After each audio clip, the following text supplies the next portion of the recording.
What is going on, people? We are back.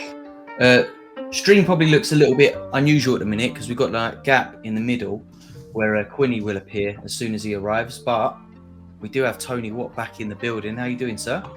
All right, mate. It's a pleasure to be back. I know, it's good to have you on, sir. How's things been going? Obviously, you've been busy straight back in the thick of it in the real football world. Fill us in a little bit on what you've been up to since we last had you on the pod. It was probably a few months now. Yeah, it's definitely been a while, mate. Before the end of the season, I'm pretty sure. So you've done your pre-season, your recovery, and back in the mix again, right? Yeah, just took a lot of time to focus on myself and my ankle. But now I'm back, now I'm right in the mix. In the mix of All-Star Super Rare. I've took a lot of stack risk. So I've got maybe 6 or 7 stacks. My gallery's the healthiest it's been, and I'm winning my most rewards, and yeah, I'm happy with them. I just went, the collection thing gave me a real boost to get Galatasaray lads, and probably stopped me from selling them recently, but I think I need to sell maybe 1 or 2 and get a champ Euro stack maybe going in rare, or build up my cap 240. I probably went a wee bit sloppy with that. Is that because you think you've been, obviously, from what I've seen, from where I've been following your gallery and your results and that, it looks like you're quite heavy in super rare or rare. Are you kind of avoiding rare pro, or is that maybe why the stacks are a little bit easy? Not really. If I get the right 2 cards to join in with, but I'm not overpaying for a rare pro at the moment. I could probably pull 1 out the bag for Galatasaray, and I could probably purchase 1 for Trabzonspor, maybe even Watford as well. If Shamal Nicholson, is that his first name? Shamal? I'm not familiar with him actually. From Spartak. Sounds right. If he gets a move to Watford, I'm only 1 player away from a Watford rare pro stack, and I've got all the kind of stronger bodies. So no, I'm not. There's no reason for me doing either. I'm just mixing and matching. And you've had a few decent wins as well, haven't you? I've seen you managed to get together. Your referral unique came in as well. What did you do with that in the end? Did you sold him to IAK for 0.8, and then I used that money to overpay on an Icardi, who then won my reward at the weekend, which is fine. That's right. I could have probably got him cheaper. I could have got him cheaper the day before, but I was desperate. I could have got him for maybe 1.2, 1.3 earlier in the window, but that is what it is. He's probably the most risk-free touchwood striker in the game because he's just moved to Gala. Nobody's trying to buy him. Like, for instance, I've got Hugo Kuipers, but he's not risk-free. He's scoring too many goals for my liking at the moment. Yeah, that's the issue, isn't it, with Challenger? If they do really hit the ground running while the window's still open, it's you can't really breathe, can you, until everything's settled a little bit. Seems like West Ham and that put in bids for him, or exactly your guy dies. Like Ward-Prowse, I know he got 2 assists at the weekend, but I've seen people paying massive amounts for Ward-Prowse and then expecting him to just absolutely spoon dry the championship, and he's not doing it. Obviously, he's in the Premiership, which I think he'll still do well, but it's just it's scary. I've seen West Ham getting linked with a bunch of strikers at the minute who are quite good in the air, and I think that makes for quite interesting reading for anyone who might hold a Ward-Prowse. Is that, if they can get a proper target man up top, someone who's good in the air, the amount of free kicks and corners and his delivery, Ward-Prowse from a dead ball is like up there with the best of them. So I think if West Ham can bring in, like a proper target man in the box, then Ward-Prowse could end up with a lot more decisive, not just from, he's going to score goals from free kicks, but assists from free kicks. I'm sure he'll be taking a fair chunk of the sets from corners and stuff. Yeah, he got an assist from a corner at the weekend, didn't he? That's it. And I think if they get a few more players in the box who, are comfortable with the ball on their head, I think he'll be a decent hold for Champ. When you consider a lot of the other players who are in that price range. But I guess that's another thing, to go back to your point about your Galatasaray as well, is obviously they've signed quite a lot of players. They've moved a few on as well. I've seen Zaniolo left this week to Villa. They brought in a fair amount of new blood there. Cardi, I think I agree with you. I think he's one of the nailed few, if anything. I think they've got a lot of options there. Was you tempted to pick up a Wilfred Zaha? Do you reckon he sorts in there, or do you think? I was going to the start of the window for when he started moving. Sorry, but I don't know how easy it is to go in and play Galatasaray every week. A lot of people go over and do okay, and then get sent back in January. And I think Icardi's had time to settle in. I think Kerem Aktürkoğlu, I think that's how you spell it. And I think even Mertens has settled in and done well. I don't think it's going to be easy to displace him. So Torreira, Oliveira, like maybe Demirbay comes in, but I'm just not sure that it's easy to come into Galatasaray and take people off the place, because Turkish football's different. I think you need to be respected by the fans, or else I think you need to go. I don't think it's one of the countries in the world where I don't think you can get away with being okay. No, they're quite passionate over there about the performance of their team, aren't they? And I think if you hit a bad run of form, the fans get right on your back out there. Football's massive out there, isn't it? I think people maybe not realise, if you've not been to Turkey before and seen, how passionate they are about football there, and the stadiums are packed every weekend. So, like you said, it's going to be hard to dislodge people if they're playing well. It'll be interesting to see how Zaha does come into the fold there. He's got, a back injury at the minute? I think I've seen. I know he's not. Small muscle injury, I think they were saying, but I think he's. I think he'll do okay. Don't get me wrong, but I think it takes time to settle, and I don't know if you get that time. Even the lad in the other wing, Yilmaz, isn't doing too bad. I think tonight will be important. If they win tonight comfortably, I think the boys who start will have a lot of money in the bank. I think I've got them obviously in a pro All-Star and a rare and a super rare, sorry. And I'm banking on them for quite a few rewards this season. Obviously, I've got Trabzonspor as well, who I think will do okay. They've signed well. And Watford, who again tipped to do okay, quite solid at the back. And Hibs, who are a bit mad just now. Yeah. They're winning some that they shouldn't be winning and losing others that they should be. And who's my last one? I've got one more.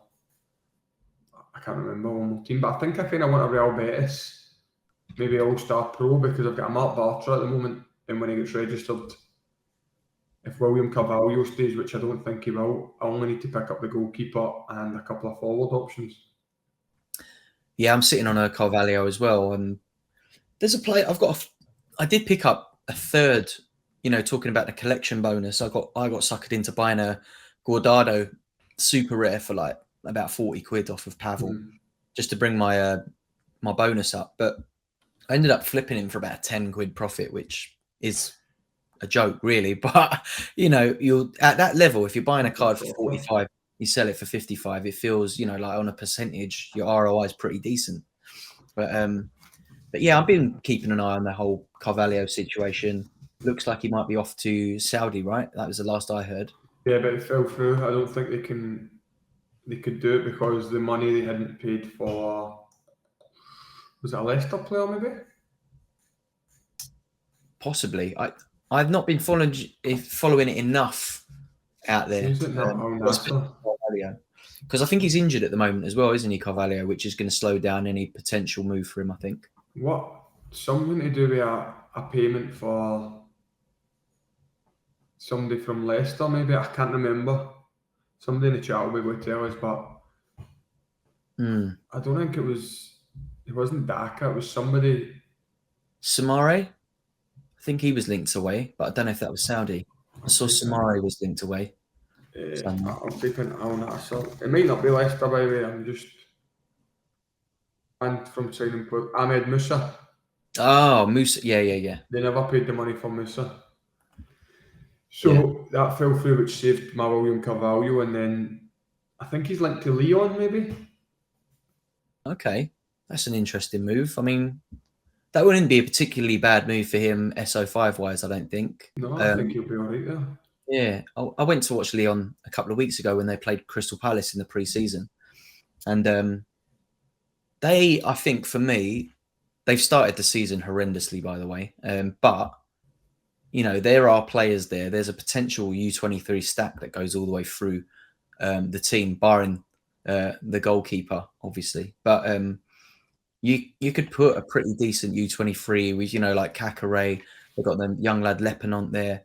They've got obviously Cherky up top. Barcola, I think, is still and now is it like Diamonde at the back because they got rid of Lukeba. He went off to Leipzig. A lot of good talent, young talent in that team. I feel like they've dropped the ball with Moussa Dembele.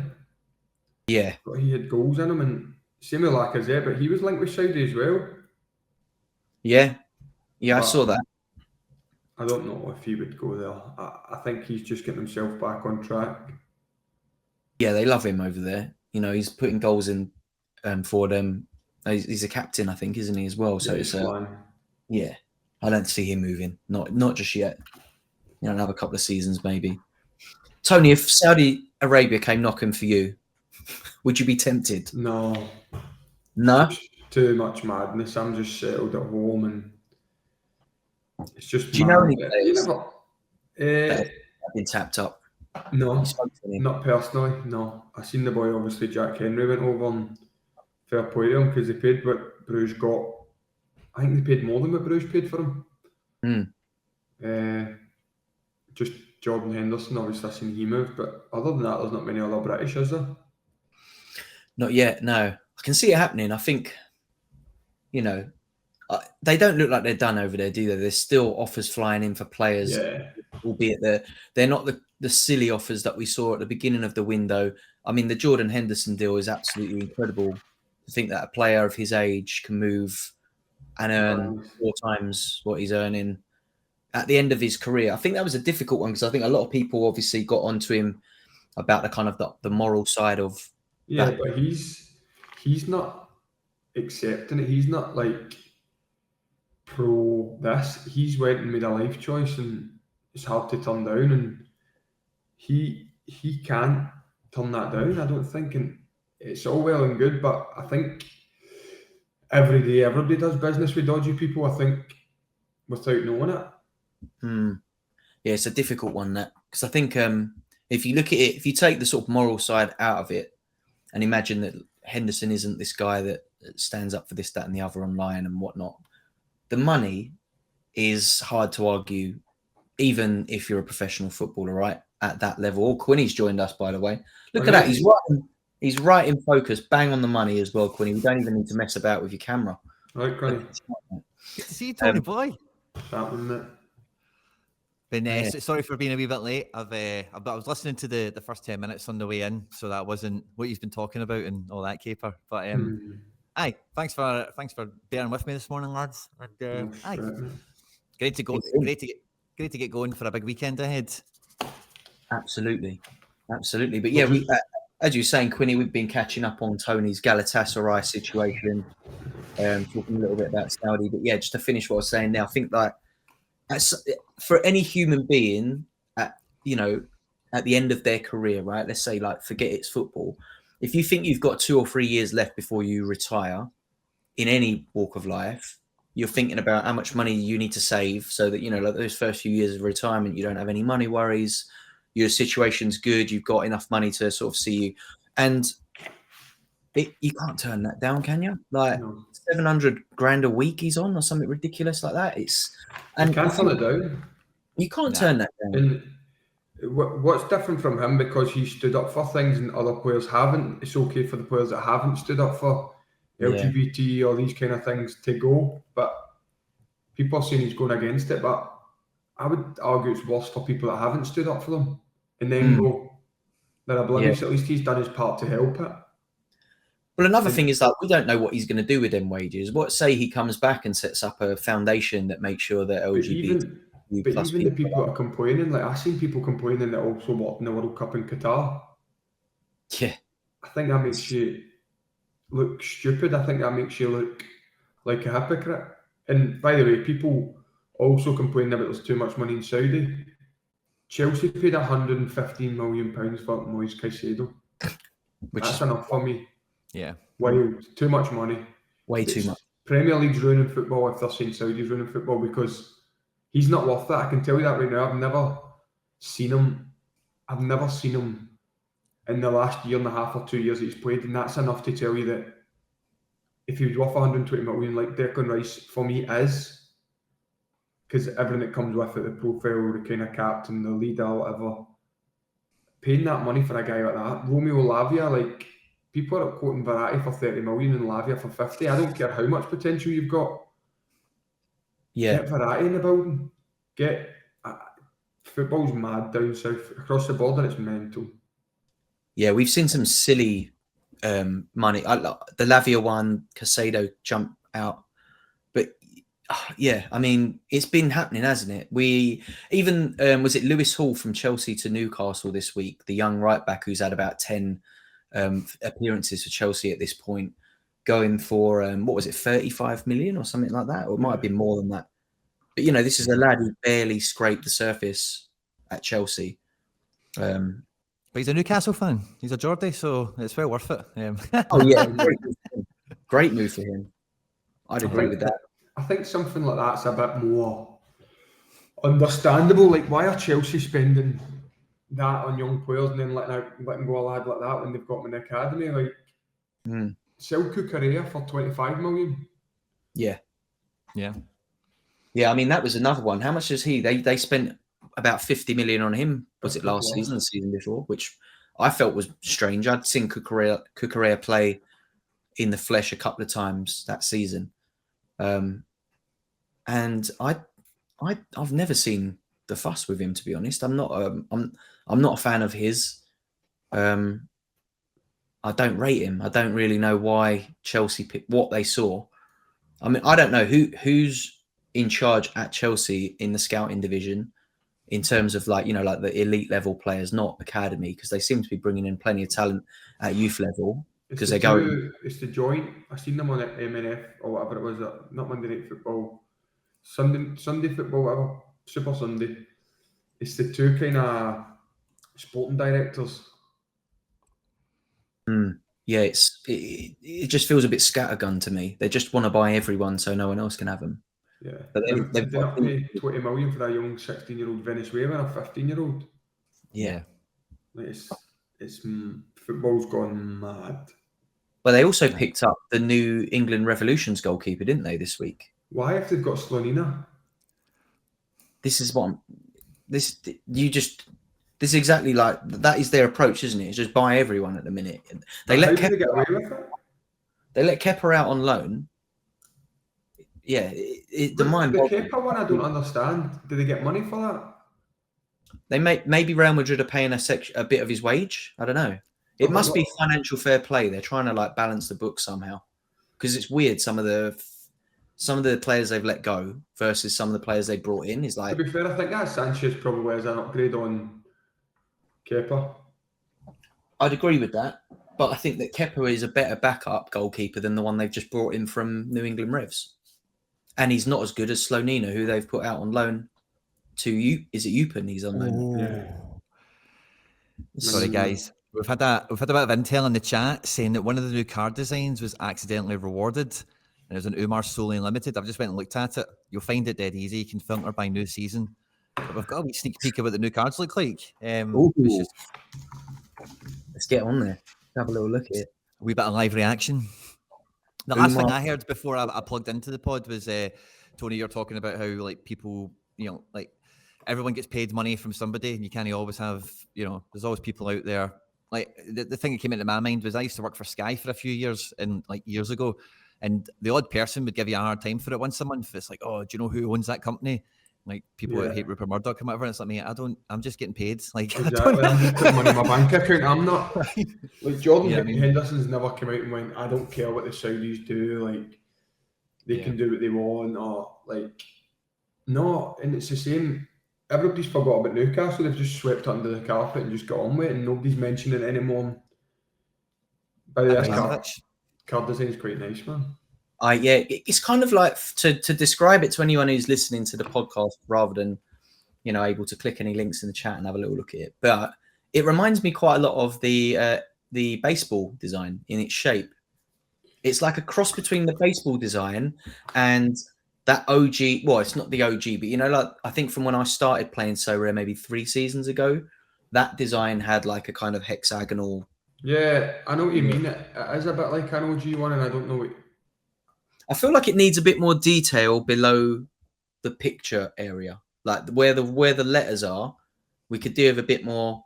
Yeah, maybe design. they could have see like the kind of triangle. Maybe the name should have been above the 4 out of 1,000 in the limited part. Yeah, I don't hate it, but I'm not sideways by it. I know these are going to be like the 3D cards, aren't they? Yeah. That's another thing we found out. So I'm intrigued to see what the back of it looks like and like what 3D actually means. Does it mean that you can kind of click and drag and spin it around on the screen, or because, you know, when we're opening our rewards, the back of the Premier League cards have a certain look, don't they? I wonder if that's just what they're going to look like. Like these will have a back, or are we in for something a little bit more exciting? Are the backs of these going to have club logos, anything else like that on it? I think, yeah, the jury's out on this design for me. I just tried a wee right-click save on it in case something else other than just that image came down, but it was just. Yeah. I mean, interesting to see the back, or you know, what will be 3D? Will it be the full thing? Will we be able to see the front and the back, or will it just be this that we're looking at the now becomes like 3D'd? It seems deep, you know. Yeah, be interesting to see how they transform. Because the design behind is quite like, it's got a bit of a shape to it, hasn't it? Maybe the design behind him moves and it gives it some depth. I don't know. I don't really know what. But yeah, design wise, it's clean. But I'm not sold on, you know, like where at the moment they've got the 4 out of 1,000 and the limited on that kind of slanted section below the picture. I'm not a fan of that personally. Yeah, I think all the icons are a bit small. Like I'm looking at like the top right, the top left, and the bottom right. Like see like the flag and stuff like that. It's just everything's obviously when you've got it on the full thing, it looks quite good. It's okay. I suppose I'm being a bit pedantic at this point, but it's a little bit flatter than I thought it might have been. You know, I know that these 2D ones, like you said, Stish, they'll transform into 3D ones, but I don't know. When I opened that, I was expecting to see something a bit more elaborate, maybe. But yeah, we'll wait and see how it transforms out. I think that the current season K and J League look better. What do you reckon? I think those look. Yeah, I quite like them. The kind of Asian ones. Yeah, they like the background looks really cool. Yeah, I wonder if this is. Do we think? Should we speculate that this is the like all of the different divisions will have a different design? Maybe this is the Bundesliga Austria style, and then other ones will have different. Or do we think this goes across the whole? Because I know, like, obviously Premier League had their own version, MLS had a slightly different version, didn't they? And then, yeah, but is that too much work for the graphic design department? I don't know. I'm not too sure. Like the Bundesliga and that, the Austrian Bundesliga would get their own card design. But they did announce earlier this week that these divisions are going to be coming back. And then I've had some messages this week saying, oh, look at the Challenger prize pool. It's empty. Nothing's there. So I think it's probably quite safe to say we'll probably get Austria this week. And I probably wouldn't be surprised to see Belgium or Holland in and around it as well, just that time of the year, isn't it? One thing I was thinking about with the new card designs is I remember the transition we've had from like the big head MLS cards to like normal MLS cards. And when I seen the announcement the other day about the 3D cards coming out, the first thing I thought was, I wonder what that kind of divide will be like of people that just want to go away from all the old cards and want to have all new cards, or how many people will care about that kind of thing. Have you thought about that at all in terms of the new card design and maybe changing the vanity of the gallery up a bit? Someone in the chat's just said something as well, that the Angus Gunn design is the same, and now you can see it. If you search for Angus Gunn on Sorare, you can see that his new cards are actually on the marketplace. So I think maybe they maybe just launched some in the marketplace while we've been on there. But yeah, they are the same design, just to answer that question. And to answer your question, Quinny, do I think people will be flipping out of their old cards into the 3D ones? I personally won't be doing it, just because the game is the game for me. I think like I like looking at the cards and I can appreciate the design of them, but I'm not sure that I'll be that bothered that I've got a card that I can look at the back of versus, but that could change if the back of these cards are like amazing or there's some kind of secret unlockable content on the other side of it. If you get like the golden ticket or something like that, you know, that'd be cool. Like maybe while like one of these mints has like a golden ticket attached to the back of it and you can go and meet the player or something like that. I'm a little bit disappointed that we didn't get a Game Week 400 special edition. I was looking at my Game Week 200 one the other day and I think, I can't believe we haven't had more of that because we had that and we had the La Liga ticket edition. And since then, we haven't had any sort of special, like, obviously we had the World Cup edition with the free ones. I thought that was cool. But I'm really surprised we haven't had more like Game Week special edition, only what cards you can only win, you know? I want to see more of that. That excites me more than 3D cards, I think, personally. What do you reckon, Tony? Are you going to be flipping into these 3D cards? No, I don't think so. I think I'm just going to keep it. I prefer maybe 2 years ago's cards at the moment. Oh, by the way, there's a Joseph Dermich on sale, and that's similar. It's just came up on my notifications. I don't know if you can see it. Nice. Yeah. They also. Nice. Yeah, he's just came up on my thing as I was searching, but no, I like the kind of collector's bonus over the actual The look of it, more like the actual utility than the look, yeah. Yeah, and I'm actually looking at cards just now and thinking, do I add this or do I add that? And I think eventually I want at least one full collection. So Trabzonspor, I'm at 290 out of 500, and it says 460 points to max. Yeah. And I think I'm not far away from that, to be honest. I think it says 290 out of 500, but do you need 500 for the 5% or 460? You need I'm just 500. Now so we got new Watford cards online, we got new Norwich cards online. There is a special version. Oh no. Oh, okay. So I can see there's a rookie. Have you seen the rookie card yet? It's got like a purple like flash in it. Looks quite cool. I'm looking at a super rare one. I don't really like it. Are you looking at a rare one? Yeah. And I can see a limited one's got like more of an orange tone to it. Well, there's a Sasha Boy. Can't afford it. But yeah, I think Join the club. I definitely prefer. I don't like that rookie super rare. No, I still like the super rare, the uniques, that the rookies from the season I bought the Lee Han Bomb with the sort of hexagonal, and it looks like it's got like almost like a film over the top of it, like a sticker. I like that. I still think they're my favourite that season with the hexagons in the background. I think that was my favourite year. I don't think the rares are that good, eh? No, there's too much dead space on the card for me this year. Like they've got the sort of nice design in the sort of hexagon bit, but then like the area where they've got the player names and the position, there's too much not going on there for my liking. It needs a bit more texture. It looks a bit flat, like you said, Quinny, I think. Yeah. Maybe the 3D when that launches will give it a sheen that we can't see yet. Who knows? And maybe that's why they look like this. Maybe the rookies are strange.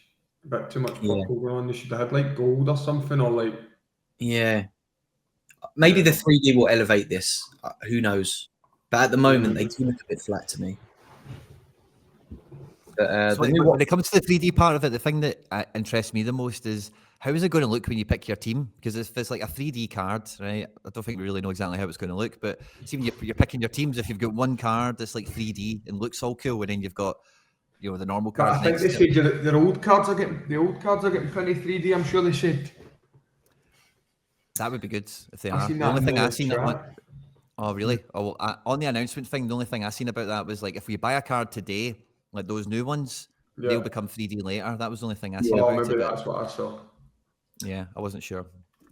Yeah, I just thought like it was maybe going to be like the way you can share your lineups. Is that maybe going to change now as well? Because if the cards are 3D and quite cool and all that, then the way that you share your lineups now probably won't cut the mustard, because it's, it's just a small screen, and like one of the cards is maybe a bit bigger, a bit more busy, maybe they need to realign all that. So that was just why it was in my head, just in case, because I know people love sharing lineups, me especially, and you like them looking cool and all that good stuff. So it was just something I thought. What are you boys got for this midweek? Anything? Denada. I couldn't get a fifth man. How about what were you looking for?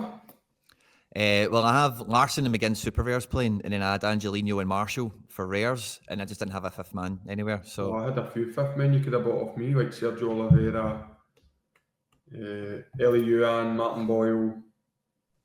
Should I say? Yeah, I've got a few out in the academy. Yeah, I've got Brandon Meckley, Oliveira. I'd have easily sold one of them, Connie. Aye, I'm bad for getting. So I was really close before the deadline. I was really close to maybe just buying a guy to fill a team. But whenever I'm close to doing that, I always talk myself out of it and just think, no, you'll regret doing this. Just the team won't win anyway. I end up talking myself out. I'm just hoping Gala do well tonight. Oh, same. Big time. Yeah. I was resting a little bit on last night's game, the Rangers PSV. Obviously got Veerman in the mix there. But I captained Sangare, who had a mixed day. He had a big chance, led to goal, error led to goal, and he got a goal. So he kind of cancelled out his decisives. And he only ended up putting an all-round score of 7.6. He had a reasonably quiet game. I watched the second half. Same with Veerman. So I'm really surprised, actually, that Veerman scored as highly as he did. He managed to look good, though. Yeah, he's very... He just almost looks like he's not doing anything half the time, doesn't he? But when he gets some of the ball, it looks as if like nobody's going to get near him. He just looks like that. Doesn't lose the ball very much, which is what you want, I guess, from a deep lying midfielder, right? Someone who doesn't lose possession but can be pretty deadly with a pass as well. Yeah. But he put up an all round of 28.2, so with the super rare. So I'm in the rare pro, but yeah, my expectations are like pretty much zero. I think my best chance of winning anything this midweek will be one of my academy lineups, because I've got two legend cards in it. So I've got the Johan Cruyff and Marco van Basten legend cards in an academy lineup, hoping to smash me a little £5 top 500 academy score. But on the subject of recent results, how did you boys get on in the game week just gone? The weekend, obviously, we had any end product last night. Any rewards? I had two. I was actually unlucky with a few as well, but I got a tier 4 super rare. I ended up with what's his name? I'll tell you right now. I got a tier 3 rare, which was Richie Delat, which is fine, but I don't think he's really a tier 3, is it? And then I got a Paul Gladden from Fortuna Sittard forward. All right for cap modes. I looked at his scores and he's putting up last 5 51 and past 40s 44 for a striker. Is not bad. Yeah, that's all right. Yeah, and for a cap mode, I'd said, yeah. His AA is, it says 3.6 here, but his last 2 scores were 44 and 45. He's been creating chances, and I think last season he was maybe on the bench a couple of times, but this year it looks as if he's kind of nailed it down. Decent. I picked up. I had a good week, actually. I managed to finish on the podium on Challenger Rare Pro. Came third, so I got a nice little ETH reward there. But definitely my most underwhelming ever star reward. Are you ready? I've seen that. Paul Nardi, goalkeeper. I don't mind that. I've got one. Yeah, do you know what it was? I think for me, like I've noticed in recent weeks that I'm definitely lacking a decent rare challenger forward. And the star pool was all goalkeepers except for Icardi and the young lad, is it Silva, I think, the defender at Benfica. I think he's 18. So I thought, I'll take either of those. Good thing about winning goalies is if you don't need them, you can shift them and then you can buy the card that you actually want. So Paul Nardi, I've had a couple of offers for him already. He's not a card that I really need, but I think I'm going to wait and see what happens with Ghent in their qualifiers, because they've got Conference League qualifiers, haven't they? I think tonight or tomorrow. So I think I'll see how they get on over the next They're playing a Greek team, I think. Would fancy them. Ghent fixtures. Yeah, they got a couple of qualifying rounds. Oh, that's a Cypriot team, isn't it? I would fancy them. Yeah, I do. So I think if they go through, because at the moment they've been rotating their goalkeepers through these qualifying rounds. So yeah, Davy Roth's been going in. So that's you it. wouldn't even need Ronaldo for that unless Roth leaves. Yeah, but this is the thing. I think he comes with a bit of rotation risk. So I think for it to be a star was a bit punchy. I think that's a bit of a punchy star reward personally. I think that should be more like a tier 1, maybe even, I've won tier 2s that I would argue are more useful than this in terms of like being nailed, being a goalkeeper. But because I've got so many challenger goalies, because a lot of my U23s that aged out are also challenger. So I've got about 7 or 8 challenger goalkeepers now. So a challenger goalie is not really what I need, but I think. By the way, Ghent defensively should be good. Like he's seen, is it Van Heisenbroek or whatever his name is? He's seen as a proper defensive coach, and I think they do throw up quite a few clean sheets. I think the end of last season I watched him a bit because I had that Piatkowski who was out there on loan. Yeah, I hope he goes back. That's what I'm hoping. I think if he goes back there, having the goalkeeper defender pairing would bend my arm to keeping him, and maybe like moving on one of the other challenger goalkeepers that I've got instead. But I'm going to wait it out. I'm not going to get rid of him just yet. I'm going to sit tight. But the other card win I got, which was someone in the chat asked this, so we'll get into that as well. But obviously last night there was a delay in the rewards, which we had to wait. And it meant that the Ulsan and Jeonbuk game from Saturday morning, which still hadn't been covered until literally 10 p.m. last night, the scores came in. So if they hadn't have delayed that, whether or not it was because of that, I don't know. I thought it might have been more to do with the new cards coming out. We've seen that in the past, right? It kind of messes up all their systems when new supply comes in and whatnot. But it did mean that those Ulsan scores popped up, and I had a goalkeeper and a super rare defender who both kept clean sheet. So I got myself into 11th place in Rare Pro Asia, and I won a really useful card. Tony, a player that you're familiar with too, Kim Ju-sung, the 22-year-old defender for Seoul. Was that the one I got? Yeah, you've had his super, right? You had his super. Yeah, I sold him, yeah. Yeah. I was looking at him. Playing? He has been playing. He's been playing really well. He pairs quite nicely with, obviously I've got Lee Hanbom's unique, but I was looking not that long after you were last on the podcast, actually, because you was talking about moving him on, and I was wondering if it was going to be a card I needed. And I came to the decision at the time that I didn't. But a few months down the line, I thought, actually, that might be a really useful card, because if I put the goalkeeper plus my unique Lee Hanbom, if I had a super rare Kim Ju-sung, because he's nailed on, if they keep a clean sheet as a trio in my super rare U23, yeah. I only need two other players to have a good week, and I will definitely be in the rewards. So winning him as a rare is great, because I've won Palisevich, I've won Na Sang-ho and Kim Ju-sung. So just from card rewards, by default, my Seoul is up to 6% already for the season, just on wins. So yeah, I'm happy with it. FC Seoul's a team I watch, so I was buzzing with that, considering that I just scraped in by the skin of my teeth at the last minute. But yeah, what did you guys make of that the late rewards? What are your thoughts on it? Do you think that was the new cards, or do you think they were literally waiting for a couple of these career? Probably waiting for the career ones. I think that's been more of an uproar if you dish rewards out and finalise results, and everyone with K-League cards is just sitting there with 35s. I think that's probably the thing. But we've seen with some of those rewards that get pumped out, but I do think the new card design crossover thing might have played a part in it as well, probably. Yeah. But it might have just been one of those ones.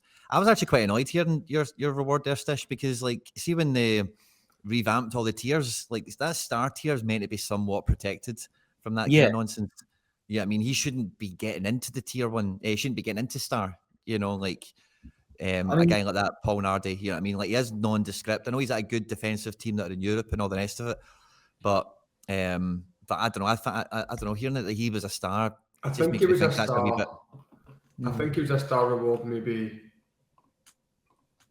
3-4 weeks ago before the rotation risk. Like, yeah, his price was at 0.4 at the end of July, and then he got rotated in Europe. He played a Europe game, and then the boy played in their league, and then I think he dipped down. So I think he maybe would have been a couple of months ago, but 464 one of them went for. But not just now, he should be out the pools. Yeah, I agree with that. I think there's an argument to be had, right? What do you boys think about this? But some people have come in discussions before and said that they don't believe that goalkeepers should be in the star pool ever. How do you feel about that? Because I've definitely done a few. Would you agree with that? A few, but I disagree with that because I think you always need a goalkeeper. Yeah. You always need it. So it's like, for instance, in Super Rare, I would take a goalkeeper every single win. Oh, yeah, 100%. Maybe not rare because we can afford to buy them, but Super Rare, even unique, if I could get one goalkeeper in unique, I'd be buzzing. Yeah, I'd agree with that. But I think at rare level, I've obviously won in star pools in recent times. Paul Nardi, Ter Stegen, who I'd probably argue, you put him in a star pool. That's fair. Yeah. Donnarumma at U23. It was obviously a bit of a bump in the game week because it was so far down in the rewards pool, and I came first with a big score. But they weren't too bad, right? Donnarumma and Ter Stegen are pretty good. They're star goalkeepers in the world of football. Those two are goalkeepers that right? Anyone knows them. So I could kind of argue that, but I think that once you get into when I landed in the star pool for this, I hadn't looked at it. I just went in because I had a good lineup. I never looked at what the prize pool was before I entered it this week, so I didn't even look at it until a few days ago. What was this on, Rare Pro or Rare? Sorry, Rare Pro. So third place I finished. I haven't checked to see what the people above me got, but his valuation is 0.3. Yeah. And they want Icardi never got handed out. He only got handed out in Rare. So I think Icardi was the card I wanted from the pool, personally. Icardi's value, it says 0.29, but it's higher than that. Aye. Yeah. But yeah, it is a bit gutting, but the one thing that you can say about goalkeepers is if you don't like the fact that you've won a goalkeeper, they are the easiest cards to sell if you just want some money. But I do feel like, if I wanted to sell Paul Nardi today, I'd have to take a bit of a haircut on him because of the rotation risk. Like I said, the offers that have been coming in have been way under his last sale, which was already way under the sales previous to that. So it was a bit of a kick in the nuts. I think that I've just fallen victim to the fact that new challenger cards are probably coming this week and the supply has dried up of all of the good ones. But, when I think of who should be in a star pool on challenger, I start to think of players like, a lot of these big Galatasaray players, Veermans. But the Galatasaray lads aren't that expensive, Stish. That's the thing. Yeah, I mean, Celtic cards, players like that are putting big scores up every week should be the stars. That goalkeepers who but even that, Kyogo's not even expensive. Yeah, I think Challenger, he was in the tier 1 pool, I think, Kyogo. I looked at the tier 1 pool because there was a chance that I might get knocked down off the podium and then I'd be at the top of the tier 1 pools. Yeah. And there are some really good cards in tier 1 and 2, but they, I just think they bumped a lot of goalkeepers up into that star pool this weekend. So unfortunately for me, and it shouldn't be unfortunate, winning a goalkeeper card is great, but it's just something that I don't need anymore, unfortunately. And I think especially in Challenger, I'm overrun with options, which isn't a bad thing. But by the way, looking at these pools, there's no consistency in the super rare pools. Every card from maybe there's one 30th. I know it's not the right valuation, don't get me wrong, but 30th got one that was last sold at 0.35 and then a few places down is 0.06 Kutlu. they must have a headache trying to value what they're worth. Like, they should just have a more consistent pool. Like, I know there's less cards to give out, but like, for instance, at the top it's like Premier League players and that, and then when you go down, it should maybe be like crap Premier League players. Do you know what I'm saying? Like, mine's a good reward, that lad Paul Gladden. I'm taking him all day long.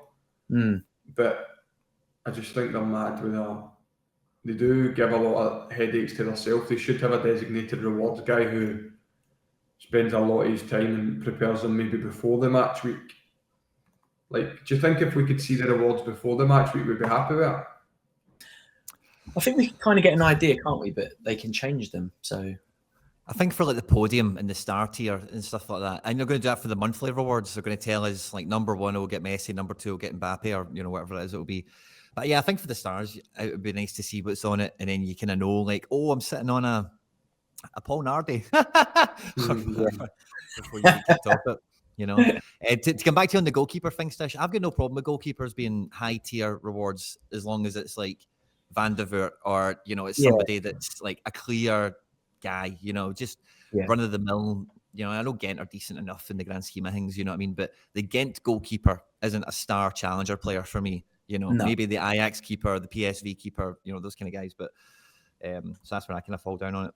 I didn't get any end product this week, guys. I was 4 points off the super rare threshold, would you believe? Oh. And yeah, it's a sore one.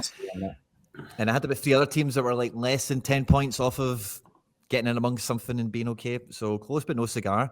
I shot a message into the group chat and I put a little tweet out because it feels like I won a reward this morning. I've got myself a Rodrigo Goes for nothing. Got a nice wee trade offer for anyone that hasn't caught it. Somebody offered me a swap of Wirtz, and it's not even a position change. My Wirtz was a midfielder, and he wanted to give me a midfielder, so I wasn't gaining the forward card off me or something. And he gave me Rodrigo Goes or whatever. So I'm counting that as a win in my mind. Something this weekend. Yeah, that's what I thought. Your Wirtz must be like level 20, right? That must be why they wanted it. What is the XP on the one you've taken? So he gave me one that he bought on auction yesterday. So it's fresh out the packet. And then it won't be in camera shot for this stream, but as you guys know, I've got a signed Wirtz shirt over here. So as soon as I got that one in, I just went and traded with a trader to go and get a Wirtz in that shirt. Because I thought, like you said, Tony, that season of card as well, I quite like that season. So I thought, screw it. If I'm not going to have my Wirtz, then at least I'll probably get one that matches that, and I can feel a bit better about the signed top I've got, kind of thing. So yeah, it just feels like an XP play more than anything, because it was at level 20. It was at level 20 before the summer, so it's probably got enough XP on that card that it would transfer over to him, and he'd probably still be on level 20, It's probably worth a wee check. So I think that was his incentive, but Rodrigo, the floor on him is half an ETH at the moment, so that's quite a pretty penny to spend on level 20, Big time. And I think Rodrigo is going to have a really good, he looks pretty settled up top. I think that unless Madrid bring in a household name, him and Vinny are probably going to play 90% of the games together. They've got the legs. He had a really good finish to his season last season. And obviously with Benzema out the way, I think they've changed their system up a little bit. They've got Bellingham there now. I think Rodrigo's a fantastic card for a U23 forward this season. You must be rubbing your hands, Quinny, because I know you've been sort of tempted at getting a little bit more involved in U23, and you've got a nice piece to add to the collection there. Well, yeah, it's a funny one because he ticks every box. Like, he's under 23, plays midweeks, international as well, sort of. He's in the squads and that. And in La Liga as well, which I've got obviously a lot of presence in. So he ticks all the boxes, but see, since I've got it, I've just been trying to work out, is keeping him the best thing to do? Or should I sell him and go buy a bunch of guys? Or should I trade him against somebody? Or whatever. I'm really happy to keep him, probably will keep him, but it doesn't feel like that's out and out the best move. So I'm trying to just weigh up, what I could maybe do with it and have some fun with it. But I'll be playing it this week because they're playing somebody they should be beating. I'm sure Real Madrid have got a good game, so we'll get a shot of him this week at least. By any chance, do you have a Rui Silva in La Liga, the goalkeeper for Betis?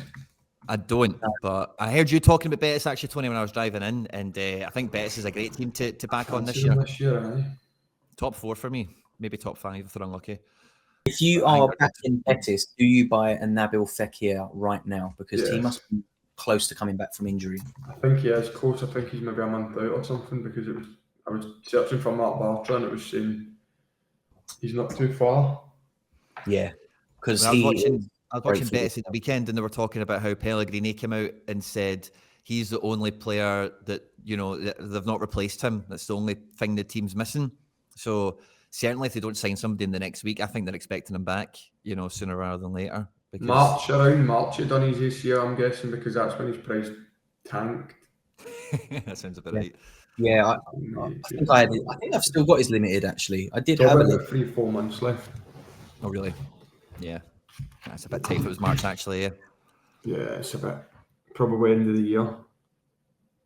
Oh, well, that's still time to get him at a decent price, because I feel like when those ACL injuries, as soon as the pictures of them in training come in, the price starts to creep back up all the time. But maybe this pick him up and sit around. The wee boy Roja looks all right, score-wise. Roca? Roca. Aye, I've got his super rare. He's going to be Spanish Kimmich this year. You heard it here first. And I really like the boy Luis Enrique, the right winger. He's a bit of a wonder kid, under the radar type of guy. Right. I'm going to go and put an offer in for him now. The Kimmich buy. Mark Roca. I love him, man. He's had 2 really good games. The last game he didn't do as well as the first game, but it was against Atletico Madrid. So it was just a bit of a different match. But yeah, really good. Gets on the ball lots, tackles, intercepts, and he does everything for them, you know, like in terms of that midfield, that Kimmich kind of role, if you like. Build up play and moving the ball, blah, blah, blah.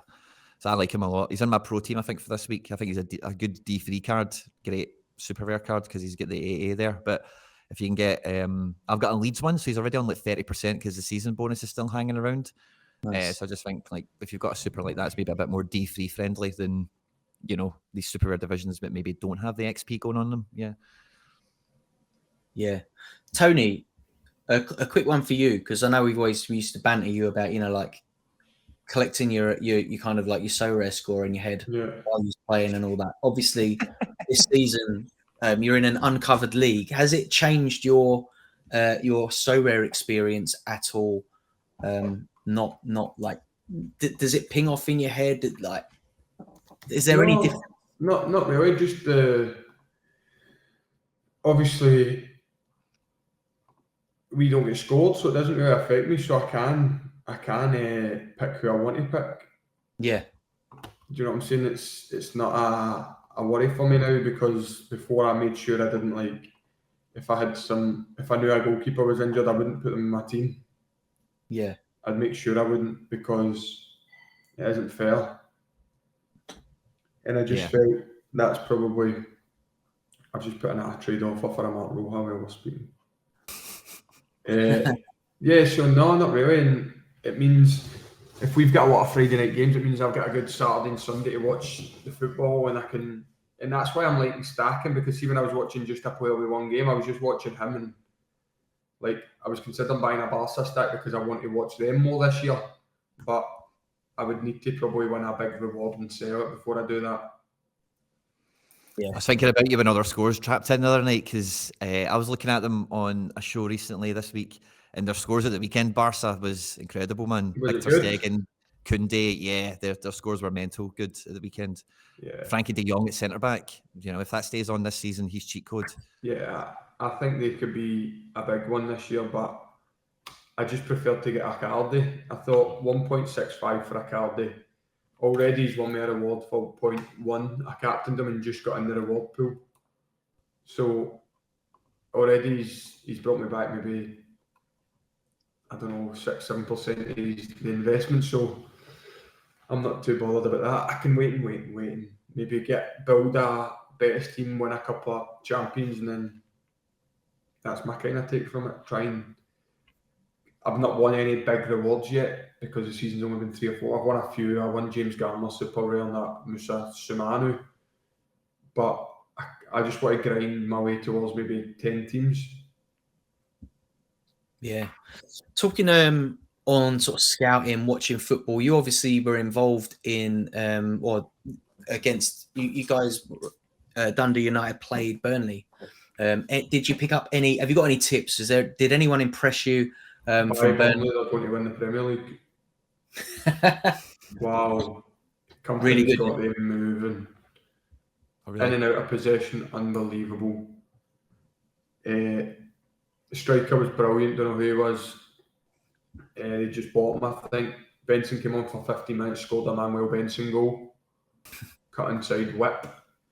We didn't even test a goalkeeper because they just kept the ball. They played silky football.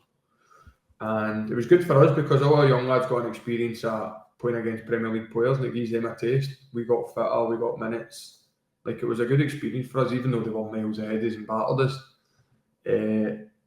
What else? Who else? Cullen. I like Cullen. He's just silky. Yeah. They'll be fine. I think they'll be 14th, 15th in the league. Yeah, I don't expect them to go down. I don't expect them to go down. Just seeing them against City, I know City obviously are Man City, but they showed enough about themselves in that game.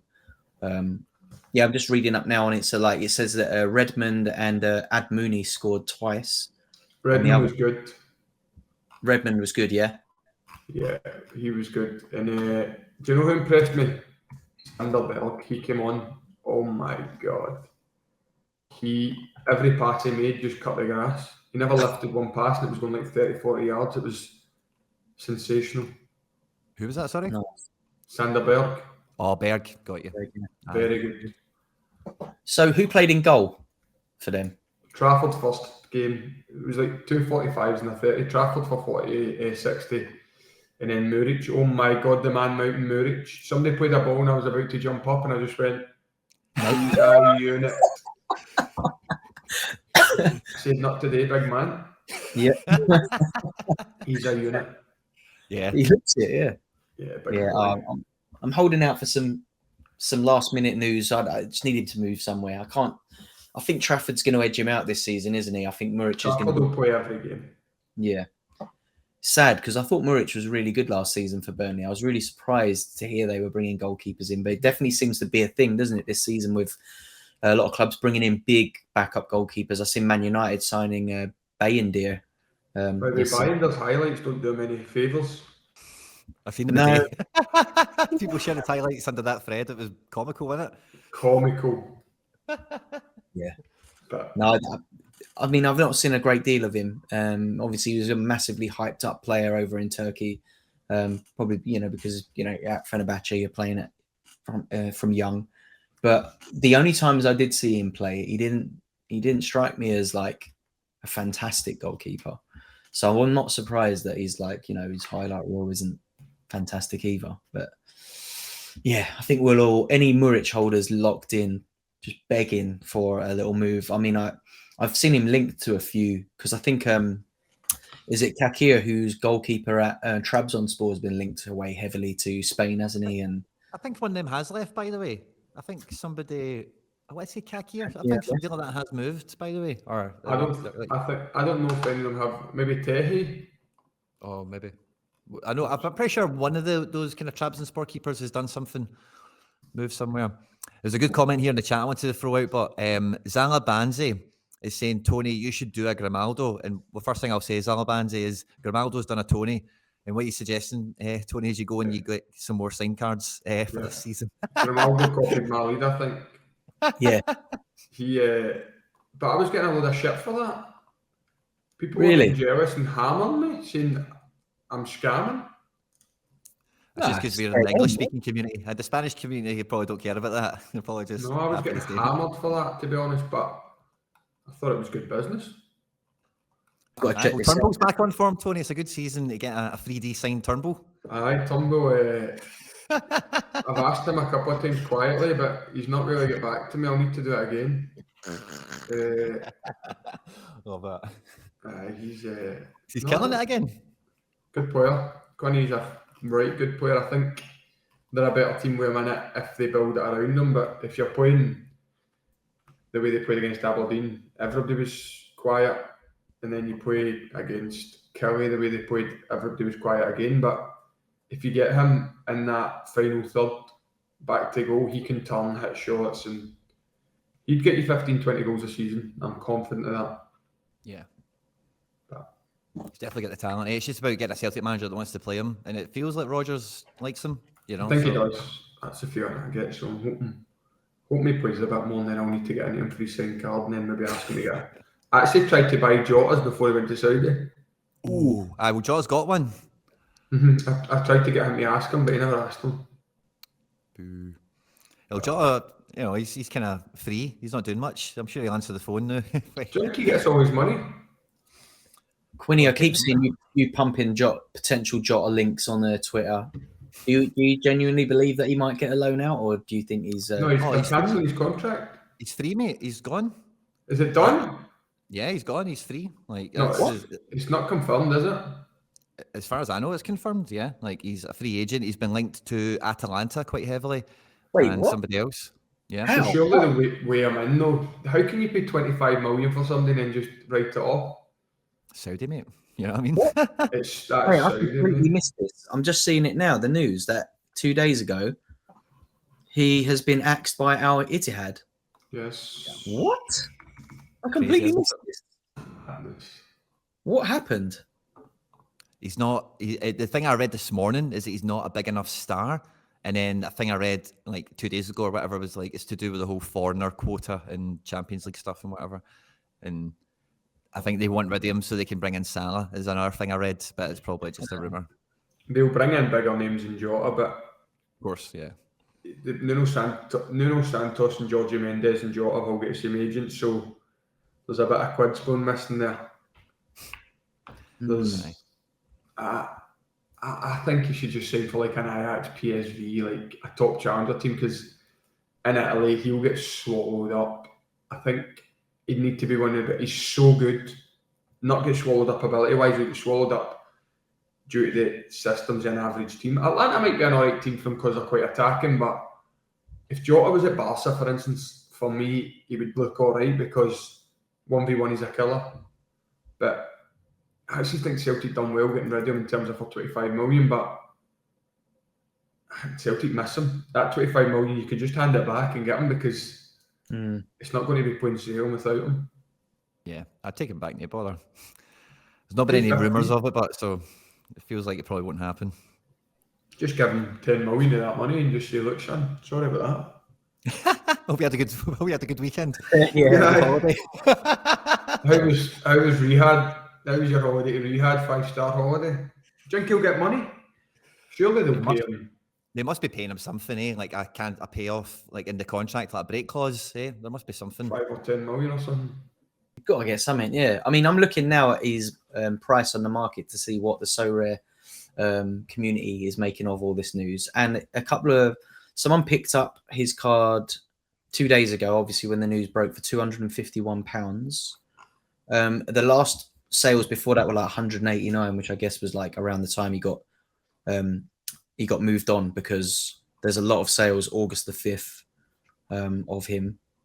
But yeah, I just wouldn't be confident buying him if he's going to Atlanta. Yeah, or he could go anywhere. He could go somewhere really bad, really easy. You know. What about like Club Brugge or somebody? That would be unreal. Go and give him 50 grand a week. I think it's only going to be Newcastle he goes to. I can't shake that feeling that it'll be Newcastle he goes to, and that's what all this cloak and dagger nonsense is about. He doesn't get him get at Newcastle. I know, but he'll pay him the money. And do you know what? That makes sense because they're financial fair play. Yeah. So he's a freebie. That would make. See if that happens. By the way, Newcastle need investigated. Yeah. You can't buy a player for 25 million, let them go, and then it's like easy buying somebody for 10 million, then Watford sign them. Yeah. Proper shenanigans, eh? It happened to me one time. Standard Liège bought me 1.2 million, I think it was, whatever. I signed in the summer, but they tried to sign me with a Charlton contract. So they tried to sign me with a Charlton contract and loan me out to Standard Liège, and I said no chance. I want to go to Standard Liège, Champions League football, whatever. And then 6 months later, I ended up at Charlton. But also, they broke my contract. So cancelled the contract and signed. But Celtic had like a 10% sale on. So Standard Liège were going to cancel my contract and go straight to Charlton. But obviously they had to ask Celtic, because if they'd done that and say they sold me and then 10% went to Standard Lays, that would have been fraud. Yeah. Do you know what I mean? Aye. Interesting. You forget how these things work, yeah. Yeah, because I was like, well, how's this going to work? Like, Celtic will just report you. That money, yeah, exactly. There's some dough there for you. Yeah, but I don't know. That's a funny one for sure. I was looking at Super Rare about a month or two ago when the move happened because I was like, I wonder how low that goes because, you know, why not just pick it up? But I think the ship has sailed on that one. I heard you guys as well before I came in talking about William Carvalho and like the fact that that deal fell through because they've not paid somebody money for, my guess is Ahmed Musa for the Leicester player. Is it? That was my guess in the car. Oh, did you find it? Yeah, we found it. You're right. I'm just worried that might be happening at Celtic on this one. You know, we've been paid for Jota, you know, because... No, it will be up front, I think. Yeah. Celtic do their business really well, and I think like 3-8 million fees would have been like, no. But if they got like 15 mil up front and a couple of million after, then it's different. See if you're selling a younger player or that and you can get it, but see when you're selling your big dog, you need the money up front to replace him. Yeah, that's true. Yeah. I'm looking at this Jota situation now, and it's just sprung a little thought off in my head of, you know, like when you kind of get sucked into transfer speculation and you think you're picking up a bargain. Obviously, given the price that we saw Jota at a season or two back, obviously it's easy to like get sucked into the I don't think he gets his scores. I think he goes to Newcastle station. I'd agree with that, and I think that I'm looking at that 200 quid, and I'm like, is that cheap? And then if he does move to, thing is, if he moves to a club like Newcastle, even if he starts, he's going to get 100 new cards with Newcastle kit on. And see his last high price at Celtic, it was like 0.35 to 0.45, right? So that's at Celtic, by the way, knowing that he's going to run it. So say he goes to somebody that's not Celtic. Yeah. What's his high going to be? It's true. Not U23 anymore either.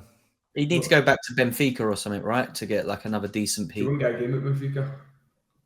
Yeah. Who have they got left wing at the moment? Di Maria on one wing. João Mario plays on one. David Neres doesn't even get a game.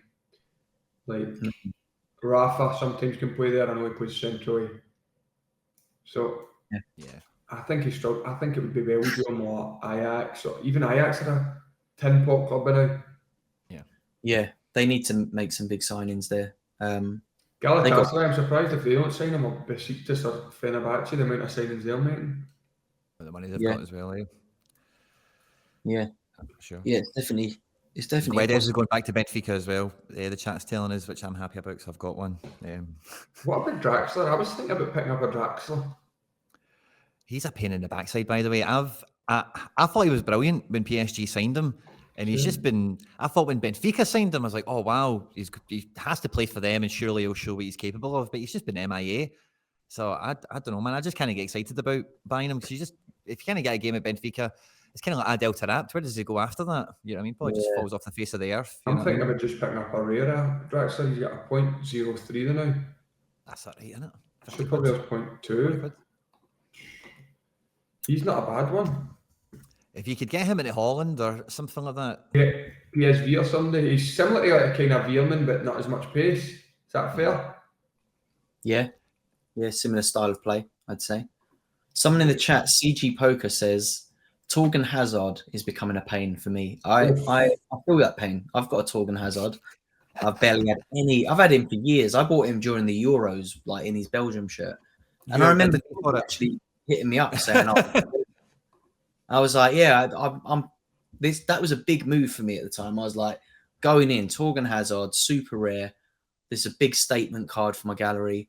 And I swear to God, I've had nothing but misery with that card. So CG Poker, I feel your pain, mate. Torgan Hazard, I was hoping for a move this summer. Obviously, he went to PSV last year. Didn't really crack off for him there either. I mean, what is left for him? He needs to go to Belgium or something, really, and play for like Anderlecht or someone. And even at that, though, I don't think he gets to move. No, I don't. His wages are too high. Yeah. I just think he's stuck. He's not going to get a game at Dortmund apart from the odd sub appearance. He's just going to run his contract down and then he'll end up I don't know, maybe even in the MLS or something next summer. I don't know what, but that would be good. Maybe then I'll get some use out of him. It would pain me to sell him at the level. I hate having super rares that I've held that long, because you are never getting the money that you paid for them peak, like 2020 euros, all of that.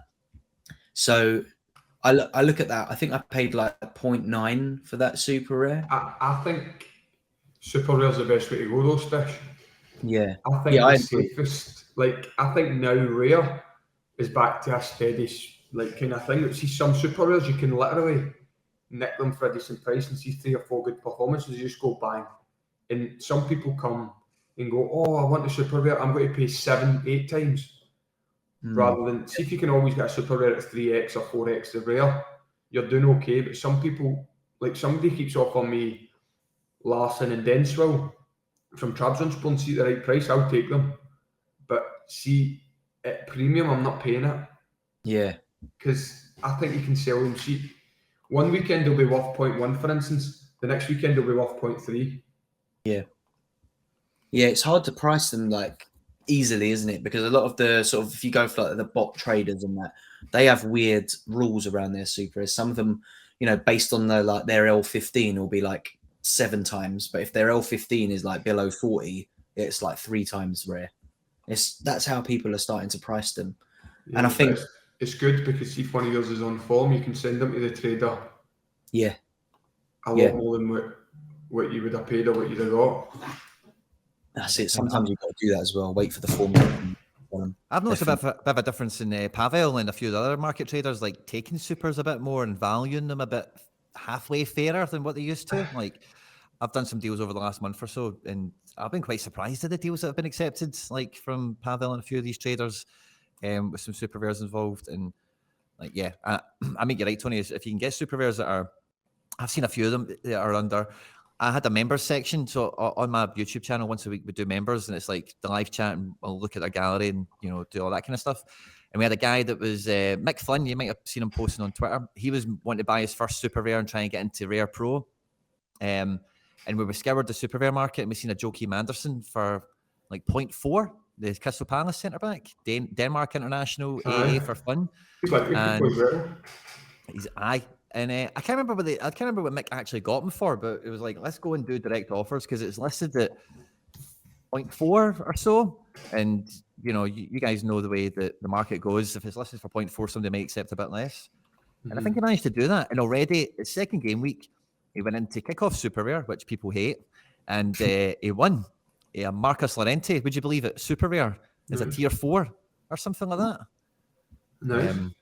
So I think that's the whole point. That's a Joachim Andersen. So on the 29th of July, let's even say from February to July, right? Joachim Andersen had 5 super rares go, basically on an average of 0.18 ETH. Big Mick here picked it up for a trade, probably about 0.3 from Pavel. Right. I think if you're going to try and sell him, you're looking at half an ETH to 0.6, if not a wee bit more. If you look at the first 2 games of the season, a 92 and a 55, you know, it's a solid super rare card. And yeah, if you picked him up on auction, the lowest auction price I've seen there was 0.12, 0.16. You know, if you can get supers about that rate, you know what I mean, you can't go too far wrong with them nowadays, I think. Yeah. Yeah, I agree. I'm always tempted by a decent super on the market. You know, if it's a player I'm not even familiar with, if it's ending soon and the prices have thing, you look at the L15, you think, oh, that looks good. And you have to have a little click in, see if they're playing, see if their L15 is actual, or if it's like one random game they played 6 weeks ago or whatever. But yeah, I definitely get way more tempted in by super rares than any other scarcity on the auction market. With all this in mind, how do you do either of you still pay much attention to limited? I've got some thoughts on the limited market because I won a tier 3 with a really good score a few weeks ago, and I won a good card. I won sorry, let me go back into. Somebody's phoning me, one second. Hi. Hi. Oh, I'll mute Tony. Okay, yeah. Sorry. So Tony shuffled off there. Sorry. So I got Seo Yong Woo, right, for a tier 3. Really good player. Sorry, I had to take that. That's all right. So yeah, I won a Seo Yong Woo limited card, tier 3, with a pretty big score. I can't remember what it was, but I remember thinking, decent score. Don't often win limited cards, but won one. And a tier 3 limited with a big score won me a card which I thought was quite good, but it's actually only worth £3. So my argument is this: is there any point in actually trying to win cards at limited level when you need like a 380 point score to hit a £3 reward? Or should you just be playing cap mode there and then sticking everyone else in the academy and hoping you nick a fiver? I think you should be playing cap mode and kickoff. Yeah. Like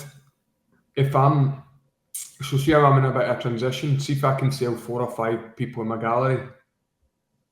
I'll try and strengthen cap 240 and then see my next one. If I can get a goalkeeper, it's either going to be challenger or kick-off unique, and try and even stack. See if you could stack like a Hibs and kick-off unique, and they win one game 3-0. Say they win 5 games 3-0 and your players bang 4 times. You could end up getting enough cards to maybe scrape out a unique threshold team. Yeah. And then that's, in 6 months, you could maybe be earning the unique threshold once every 5 weeks. Do you know what I mean? I think. Yeah, I'm starting to come to the realization that I've just got way too many limited cards than I need. I only really want to enter like the cap mode for a bit of fun. And yeah, like when winning, you know, I think I had a decent lineup in Champ this week, and it scored 380 points, and it wasn't even enough for a tier 5. You know, you have to score really high to even win a tier 5. That's going to be worth less than £1. Like you're putting a lineup together that probably costs close to 150, 200 quid to get that lineup together to win a card. Just have to score like 385 points or whatever to get a £1 card back. I think that this is going to become an issue unless we get so many new people onboarded that limited cards, just like the floor goes up on all of them, creeps up a bit. There's no way that people are going to be happy spending 50, even like 80 quid on a bunch of cards that are going to win them like a 70p card once every few weeks. I think it's going to become an issue, you know, unless you are playing with a collection of just 10 cards and it's a bit of fun and you just want to whack a little team in every weekend, which is, I know there's a lot of limited players that do that, but there are a lot of people that have hundreds of limited cards and play to win. You know, unless you're winning, unless you're a top 10 of a division, which is really hard to do in limited as well, because I've got good cards and it is impossible almost to hit those top 10 positions. I think there's going to be a lot of negative discourse among the limited playing community this season. I don't know what you guys think about that. Yeah, I've sold all my limited mostly anyway. I've got a couple of goalkeepers for cap 220, but that's about it. CG Poker saying he's got over 500 limited cards. Yeah, I've never made profit on limited. I think you can in like micro scale if you pick up the right player and just buy up a bunch of, like, almost like play the limited. The limited game is almost a trading game, I think. If I never touched a limited, I reckon my gallery would be maybe 2 ETH higher, because NBA, they all tanked. Real Madrid team tanked. Zagreb team tanked. Like you said, and I was winning cards for a tenner when I was hitting like high scores. So I just went, I'm getting out of this and buying super rares.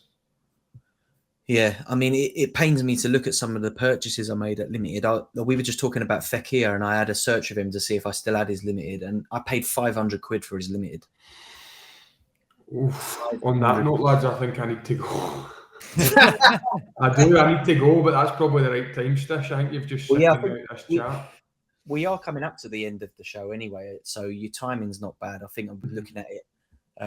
We've been running a while now, but Tony, it's been a pleasure having you back, mate. Pleasure to be back, lads. No, and I'll try and get more regular. Definitely. Thanks for having me. I'm sure we'll have plenty of end product after this weekend. All the Scottish football, all the Challenger, all the hopefully midweek. Champion. Yeah, and the big off. midweeks. No, I appreciate it, lads. I need to bounce, but thanks for having me. Cheers, Tony. All best, Top lads. Nice one. Quinny, so that brings us to about the end. We'll close out. You just mentioned the weekend ahead. What is exciting you most of the available players to you the weekend ahead? Probably Celtic at home at St Johnstone. I hope it's going to be one of those games where it's actually 7-0, not just me saying it's going to be 7-0 and it's like 2-1 or something, or 4-1 or whatever. Clean sheet, high scoring game feels on the cards. And yeah, it was some of the stuff we spoke about in the show today. Some of the cards that have came in to my club over the last, month or two. Getting the pre-season rust shaken off, and this is go time for the weekend. So champion, rare, super rare, wee bit of road to glory action as well, maybe. But yeah, I think it's going to be a mad weekend. I'm actually not. I just say this because we're at the end of the show. I'm actually not going to be around for much of the game week. I'm not going to be here for the deadline show on Friday, unfortunately. I'm not going to be able to watch anything on Saturday. It's my 2-year wedding anniversary on Friday, which is in 2 days from now. So me and Mrs. Quinn will be AFK, let's say, to keep it clean for a few days. Keep it clean. Yeah, away from the keyboard, that's all. So yeah. Big end product plans for you. All about that end product this weekend for sure. Oh, mate. That's classic. I'll be getting my end product, that's for sure. And I hope she's not listening. On the leaderboard as well. Oh, mate. Well, yeah. Well, hopefully you get some rewards at the end of the game week. A little dose of FIFA if I'm lucky. Hopefully it's better than Paul Nardi, mate. Yes, let's hope so. You'll be after the Star Rewards. Oh my God. Let's stop now because we're going to get you in trouble now. Mate. That is classic. You caught me there, man. I enjoyed that. That was funny. But Raul's just called me out saying that he hopes it's a clean sheet and I don't DNP on it. You had to take it there. We're talking about clean sheets now. Don't get me started on the puns. I don't want to. Everyone that's watched the show, we wish you all good luck, of course, this weekend. Wish me luck if I need it. He might if she's locked in. Yeah, Mrs. Quinn, apologies on Jonathan's behalf. But yeah, it was a great show. Great to catch up with Tony. Great to have so many people listening live. I know that obviously we normally do this around a Thursday, but big weekends ahead for a lot of us. If you're in London this weekend, I've got 2 gigs actually. I've got a disco gig in Brixton on Friday night, and I'm doing an all-nighter in Brick Lane on Saturday. It's Carnival weekend in London. So if you are in the sort of East London area, once Carnival winds down over on the west side of town, come to the Brick Lane block party. I've got the whole venue to myself. It's being rebranded as Plastician, and I'm going to have my own beer on tap. We're going to have branded beer mats and all sorts. So yeah, they've gone all out for me. I'm looking forward to that. So I'll be drinking pints of Plastician's dub plate special. So come and have a taste of the lager. Yeah, super excited for it. Yeah, big weekends all round, it sounds like, mate. Yeah, I had that on my calendar because I said to you when you told me you booked it. I was like, oh, it's my anniversary that weekend. We might go down. Oh, there you go. But we didn't make it to London. Different plans. No, do you know, I kind of slacked on all of the kind of arrangements for it as well. I did think, we could turn this into a bit of a Sorare meet-up. But my mate's getting married on Sunday, so I didn't want to like overdo it. My son's birthday on Friday, so yeah, it's sandwiched in between a lot of a busy weekend already. So when yeah, it rains, if you're in town, come down. I'll be there. Come say hello. Oh, you know, the knees will be up as always. So we'll be having the knees up on Saturday. But yeah, it was a pleasure hanging out with you all. Good luck in the game week. And yeah, good luck, Quinny. Sounds like you got a big game week ahead, mate. Take care all.